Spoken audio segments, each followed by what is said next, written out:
Okay, so it's not super often that I find Disney creates some really cool, interesting ideas in canon where they change stuff from the previous. Now, in this scenario, the Inquisitors have been created during the Disney era of Star Wars, anyways. They were something that was created in Rebels, and we started to understand a little more about these dudes. That they're not Sith, but they're like fallen Jedi, most of them, and they are loyal to the Emperor.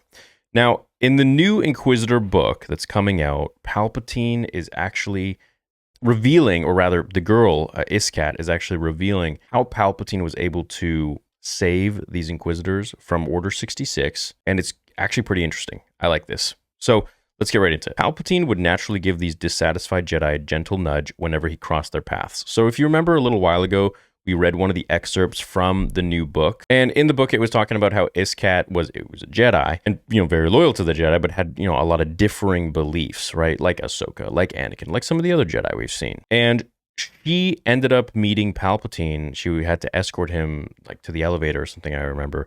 And she was really starstruck. And he gave her a few words of like kind of giving her like compliments, but also in a really manipulative way where he just sort of has a hook in the person. And he was really good at that. And so he did that, of course, with Anakin, and that was like his full-time thing. But this one explains that he actually did that with a lot of other Jedi, but just to a minute, smaller way. And when it came to Order 66, he actually had the clones that were around those specific Jedi to execute Order 66 much differently.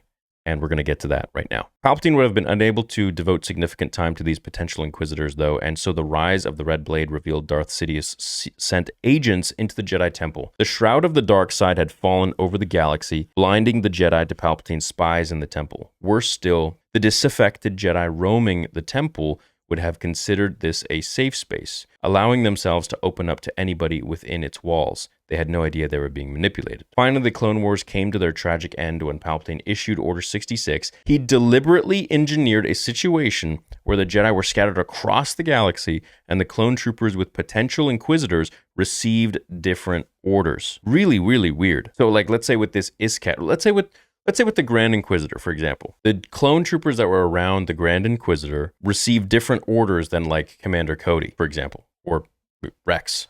They were commanded to give their Jedi a chance to live, to turn on their fellow Jedi, believing the Empire's lives, embracing the dark side. They were the darkest Order 66 survivors of all, allowed to live because they were willing to abandon the way of the Jedi. But they had already been primed for this, meaning Palpatine was probably confident of their choice. It's possible some disappointed him, but they would have simply been killed after their refusal, and Darth Sidious wouldn't have cared either way.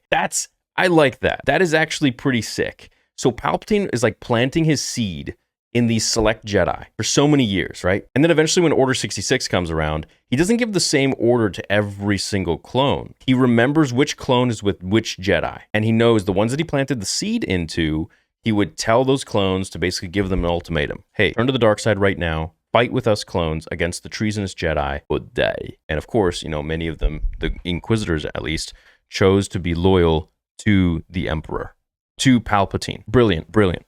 I like that. Do you like that? Let me know. A Jedi who made the choice to become an Inquisitor was then transported to a citadel, originally on Coruscant because the Fortress Inquisitorius in the Mustafar system hadn't been yet constructed. There, the Grand Inquisitor would build on the process Palpatine had begun, continuing the process of turning his recruit to the dark side. When the Inquisitors finally stepped out of their base, they were already prepared to become ruthless killers, the most terrifying villains of Star Wars dark times. I really like that. I think that's really cool. Like the whole idea of Inquisitors and stuff is, of course, Disney stuff, but I really like how they did this. I think it's pretty cool. It's very Palpatine, and it's very calculated and methodical, and took years. Plant the seeds, and then when Order 66 comes, not only will I have Anakin, I'm going to put all my efforts into him, I'm going to be there with him, but then I'll have my clones give an ultimatum to the ones that are already corrupted and brainwashed and ready to turn. It's brilliant. It's very Palpatine. I like it. I think it's awesome. Rise of the Red Blade is a book coming out in a little bit, and it basically, like, the character kind of seems like they're sort of making her like Anakin